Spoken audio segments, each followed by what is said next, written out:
sekaligus dapat terpantau penyaluran bansosnya secara transparan, aman, dan akuntabel. Ini ya saya sampaikan dulu bahwa penyaluran alhamdulillah untuk triwulan pertama udah selesai ya 100%. Triwulan kedua karena ada pembukaan rekening kolektif yang memerlukan proses sangat panjang, sekarang udah hampir selesai. Jadi yang triwulan ketiga ini kita sudah menyalurkan lebih dari 75%. Jadi secara umum sudah bisa kita menyalurkan dengan baik, kecuali bagi yang membuka rekening kolektif atau sasaran barulah. Mudahnya itu adalah sasaran penerima manfaat yang baru hasil ground checking atau hasil pemutakhiran. Pemirsa, bukan jumlah yang sedikit nilai bansos yang mubazir sehingga digitalisasi bantuan sosial pun diuji coba. Banyuwangi, Jawa Timur adalah lokasi uji coba perdana. Selain digitalisasi identitas penerima bansos, cara apa lagi agar bansos tepat sasaran? Mari sama-sama kita bahas dengan narasumber yang keduanya sudah terhubung melalui sambungan Zoom. Tentu saja yang pertama kami hadirkan Bupati Banyuwangi, Ibu Fistiandani, dan dari Muara Enim, Sumatera Selatan kita terhubung dengan pakar kesejahteraan sosial Universitas Indonesia, Rizalwan Habdi Lubis. Ibu, Pak Rizalwan, apa kabar?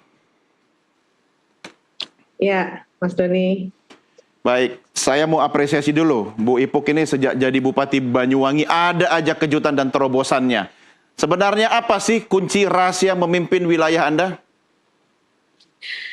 Ya, kita nih sebagai pemimpin ini kan sekarang selain dievaluasi oleh pemerintah pusat, dievaluasi oleh BPK, dievaluasi oleh KPK, tapi kami juga dievaluasi oleh masyarakat. Sehingga kami dituntut untuk bekerja lebih keras gitu ya, lebih berdampak, dan masyarakatlah yang menilai langsung apakah hasil kerja kita ini berdampak kepada mereka atau tidak. Dan alhamdulillah inovasi kami selalu mendapat apresiasi, dan hingga saat ini ya alhamdulillah bisa berjalan. Apalagi kalau bicara digital ya, sejak awal juga wilayah Anda memang sangat dikenal go digital ya. Cuma pertanyaan saya Bu Ipo, ini kalau semuanya sudah secara digital, Anda harus pastikan juga masyarakatnya dan birokrasinya sudah mindset digital, begitu ya?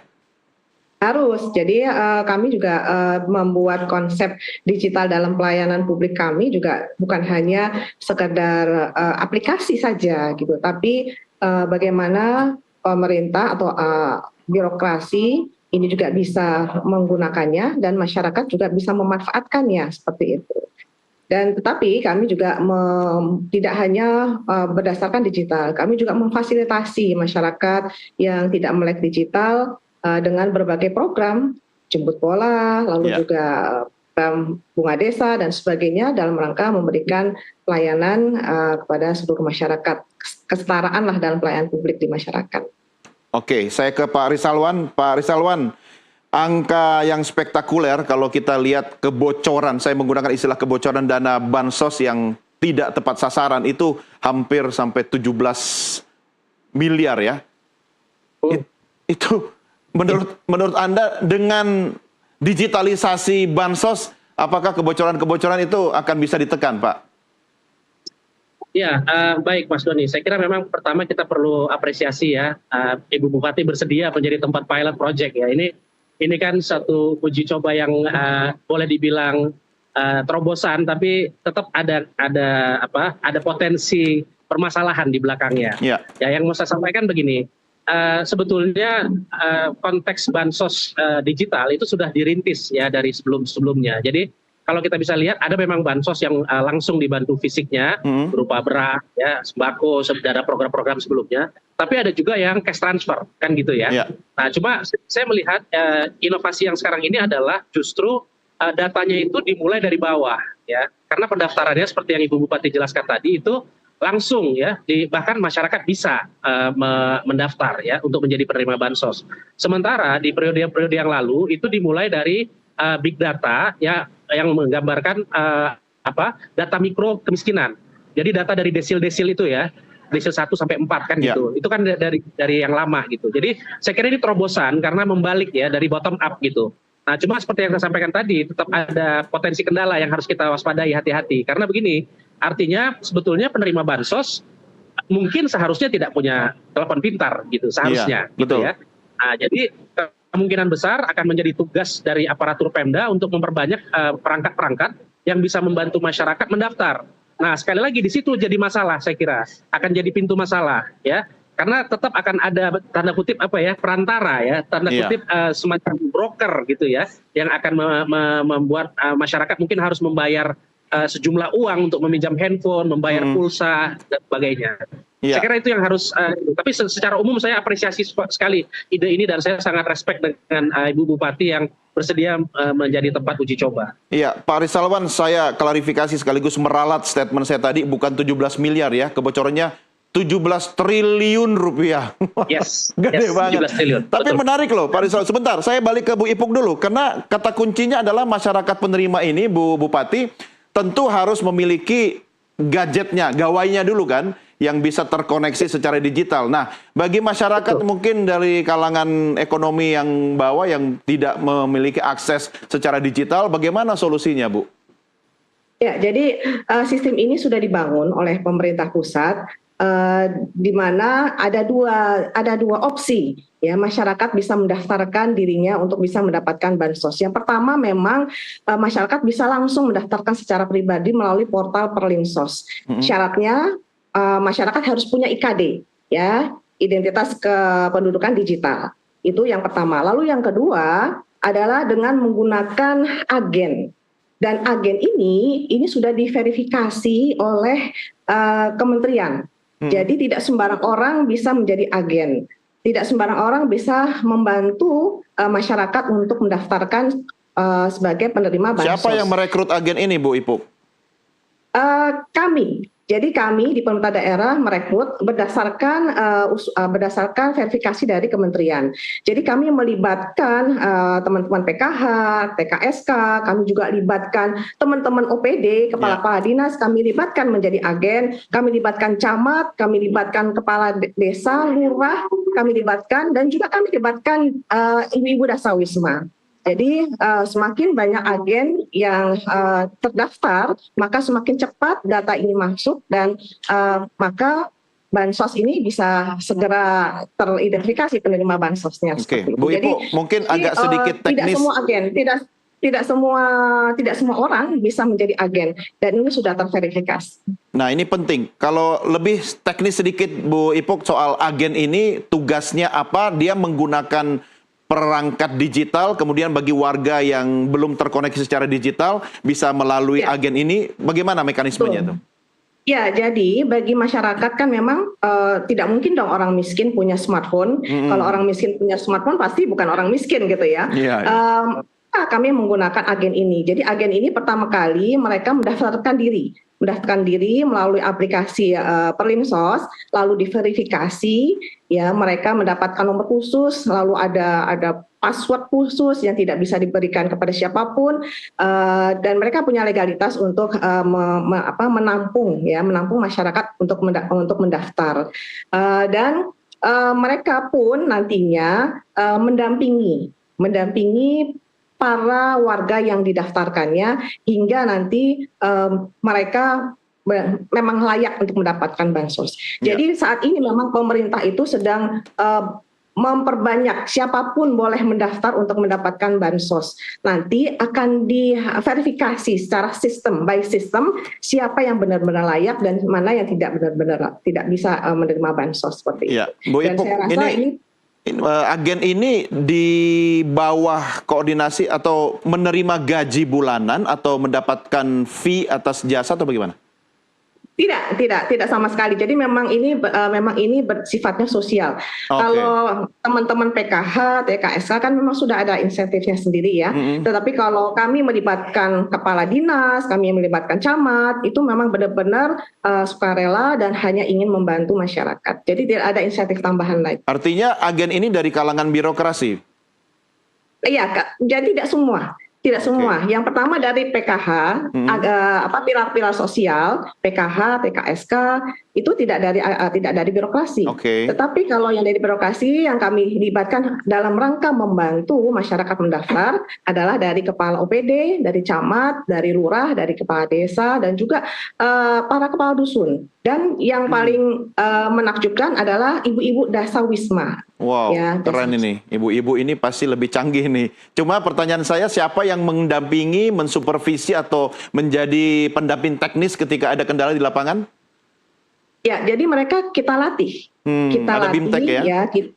ya betul. Kita latih bagaimana prosesnya, dan ini sangat mudah sekali. Sangat mudah, tidak sulit. Semuanya menggunakan face recognition ya, sehingga tidak bisa dibuat-buat. Dan datanya nanti akan terverifikasi secara sistem. Oke, menarik. Saya kembali ke Pak Rizalwan. Pak Rizalwan, apa yang bisa Anda sampaikan agar agen ini bisa bekerja maksimal? Karena ini kan aktivitas sosial sebenarnya, tetapi kan dampaknya cukup besar bagi penerima bantuan sosial. Apa yang bisa Anda sampaikan? Ya, sebelumnya saya mau dulu di periode Pak Yusuf Kalla dan Pak Wapres Ma'ruf Amin, saya membantu di Tim Nasional Percepatan Penanggulangan Kemiskinan. Ya. Waktu itu sempat kami mau terapkan juga face recognition. Akhirnya kesampaian juga. Jadi terima kasih Bu Bupati ya. Akhirnya kesampaian. Ide Anda diwujudkan sama Bu Ipuk nih ya. Iya, oke. Saya sambung ya pertanyaan Mas Doni tadi ya. Saya kira memang yang harus disiapkan adalah kesiapan SDM-nya ya. Dan ini kan tugas ad hoc ya Bu Bupati ya. Jadi memang bukan tugas utama ya. Walaupun tadi Ibu bilang memang tugas utama, tetap ini tugas tambahan Bu. Betul. Bukan tugas utama. Jadi saya kira memang harus sering-sering dimotivasi, sering-sering diberikan mungkin insentif yang sifatnya non finansial ya. Saya nggak tahu bentuknya apa, tapi saya kira ini satu kerja mulia, tapi tetap butuh penghargaan yang layak bagi orang-orang yang mengerjakan ini. Tadinya saya menduga ini agen ini seperti agen bank begitu, tapi ternyata adalah orang-orang yang memang ditunjuk, dilatih, dan dimonitor ya oleh Pemda sendiri begitu.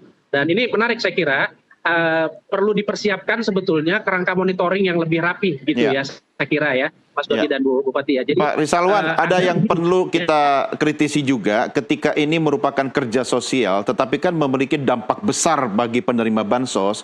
Mungkin ada KPI atau indikator penilaian sehingga ketika nanti tidak sesuai harapan, mungkin orangnya bisa di-upgrade atau mungkin ditukar atau diganti. Apa yang bisa Anda sarankan kepada Bupati Banyuwangi?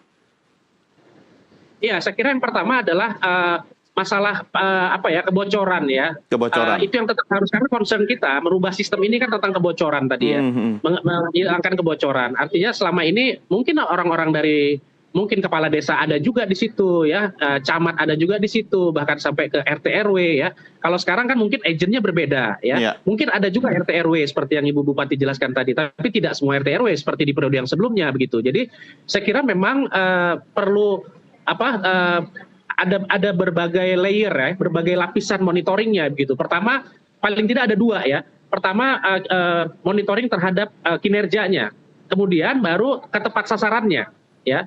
Nah, jadi ini yang perlu disiapkan alat monitoringnya, dan karena memang pendaftarannya sudah digital, online, dan sebaiknya juga monitoringnya digital, jangan manual lagi kita gitu. Ya, jadi ada mekanisme, mungkin semacam kalau dulu tuh untuk program yang pernah kami buat di Setwapres itu untuk guru-guru misalnya ada program kiat guru misalnya. Jadi memonitor bahkan guru itu kalau handphonenya nyala, kita tahu dia ada di mana gitu.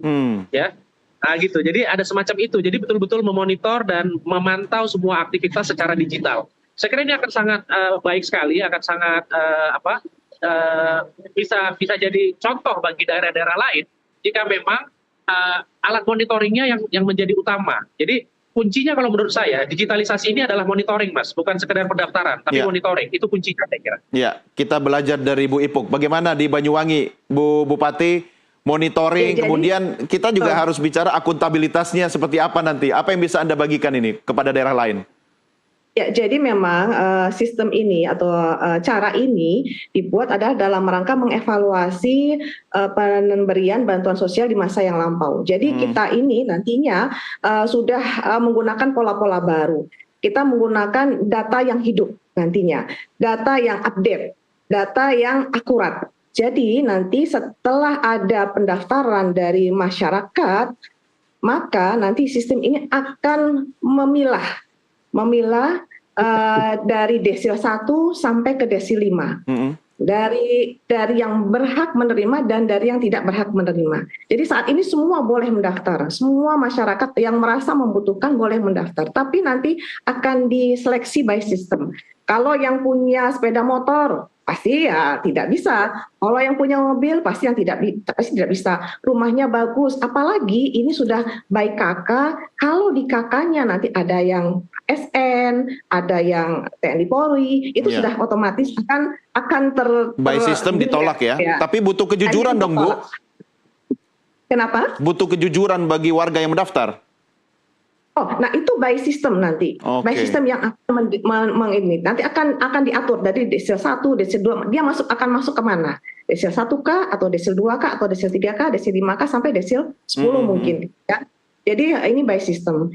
Jadi kami ini diminta menjadi pilot project karena memang Banyuwangi ini sudah semua desa kami tersambung fiber optik. Dan ini yang dibutuhkan dalam program ini. Nah, mudah-mudahan nanti ini menjadi pemicu juga bagi daerah-daerah lain ya untuk bisa memperbaiki sistem digitalisasinya.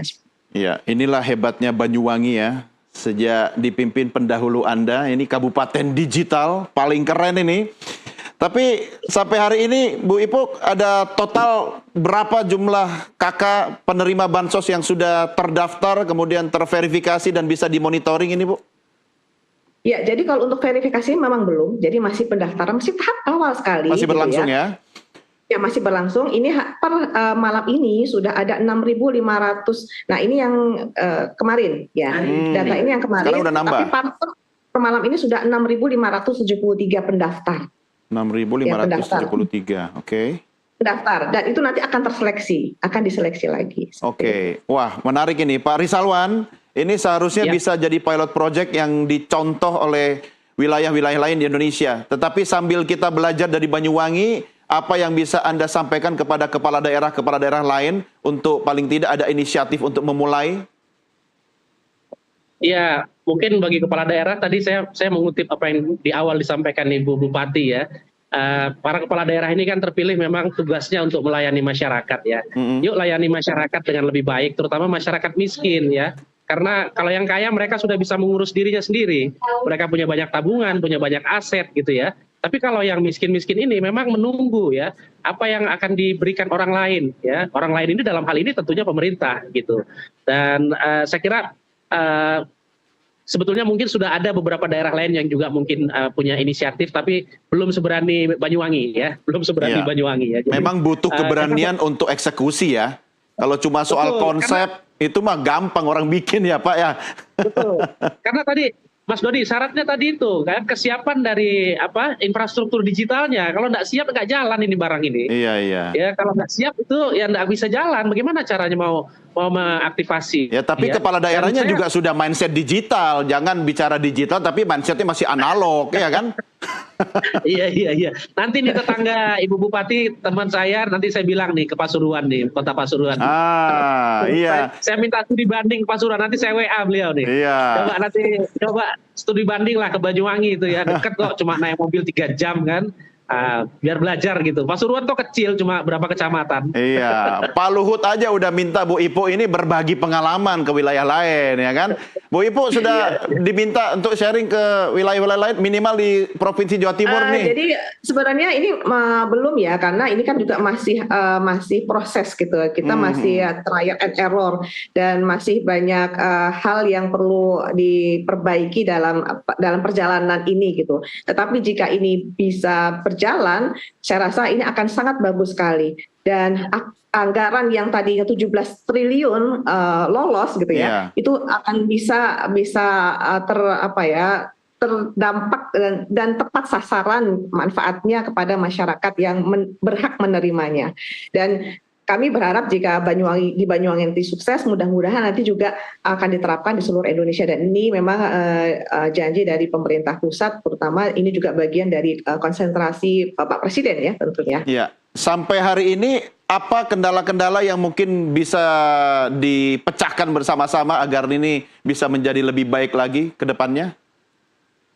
Ya, kalau secara digital kami tidak ada kendala, tapi memang secara geografis Banyuwangi ini kan kabupaten luas, lalu banyak masyarakat kami juga yang masih tinggal di perkebunan, lalu di daerah hutan seperti itu. Dan ini juga gambaran Indonesia juga menurut saya.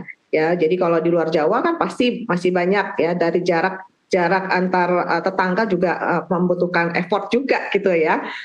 Maka ini menjadi evaluasi, mudah-mudahan nanti ada cara-cara baru untuk bisa semua masyarakat bisa terlayani dan bisa sama ya, setara lah untuk bisa mendapatkan program ini. Ya, pasti akan ada waktu untuk melakukan evaluasi, tetapi kuncinya kan eksekusi. Nah, kalau kepala daerah lain tidak berani mencoba, tidak eksekusi, ya nggak akan ada yang bisa dievaluasi. Saya kembali ke Pak Risalwan. Pak Risalwan, dari kacamata penerima bansos sendiri, Bapak minta agar mereka ini tentu juga harus siap kan, karena semua serba digital. Nah, paling tidak dari penerimanya juga sudah paham, sehingga nanti mereka bisa merasakan manfaatnya secara maksimal. Apa yang bisa Anda sampaikan?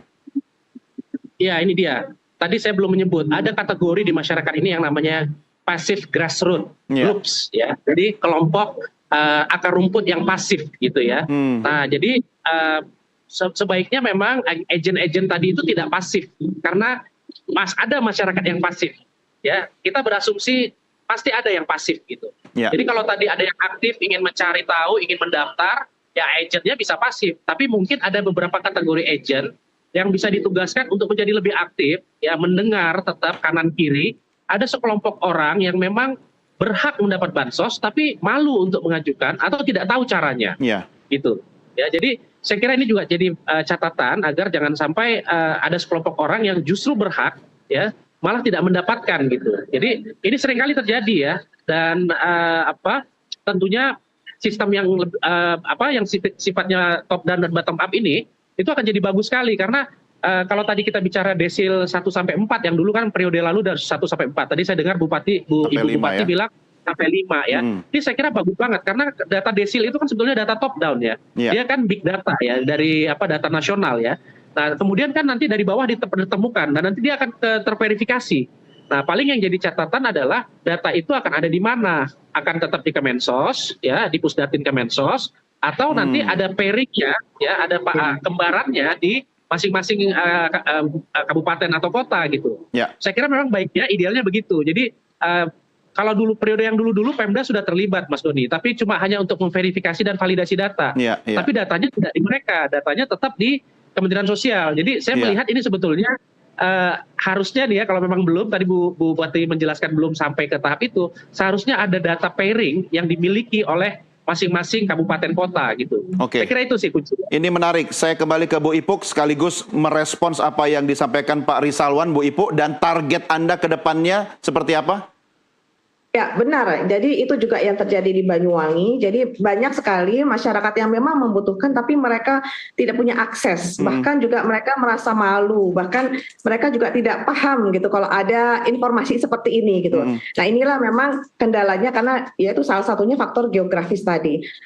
Dan benar terkait dengan masalah terkait dengan data, penyimpanan data, memang datanya nanti akan ada di Kemensos, tapi kami nanti akan diberikan akses. Dan kebetulan sebelum program ini kami juga sudah memiliki data.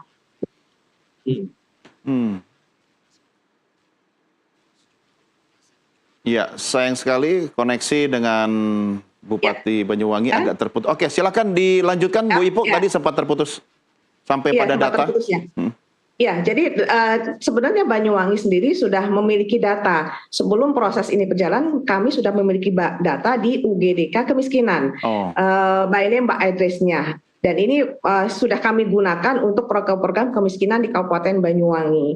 Nah, maka dengan program ini, maka ini semakin menambah referensi data kami, terutama masyarakat yang di grassroots, yang tapi dia tidak punya akses untuk mendaftar atau meminta bantuan seperti itu. Baik, Bu Ipuk, terima kasih. Semoga sukses. Banyuwangi sebagai percontohan bisa jadi teladan bagi daerah lain di seluruh Indonesia. Ya, Pak Risalwan juga terima kasih, Pak. Kita doakan sama-sama. Ya, baik, terima kasih. Selamat malam Bu Ipuk dan Pak Risalwan. Selamat malam. Pemirsa, dalam retorika hidup, paradoks sering hadir sebagai cermin untuk kebijaksanaan. Setiap tanya membuka jalan baru dan setiap jawaban menguji makna keikhlasan. Retorika hidup memperlihatkan paradoks adalah jalan untuk mereka yang berani mencari makna. Karena hakikat kedamaian tercipta saat kita berani berjalan di antara ketidakpastian. Saya Doni The Kaiser, tentunya mewakili rekan saya Desmona Chandra dan seluruh rekan-rekan redaksi kerabat kerja yang bertugas berterima kasih atas kebersamaan kita. Salam Nusantara, merdeka!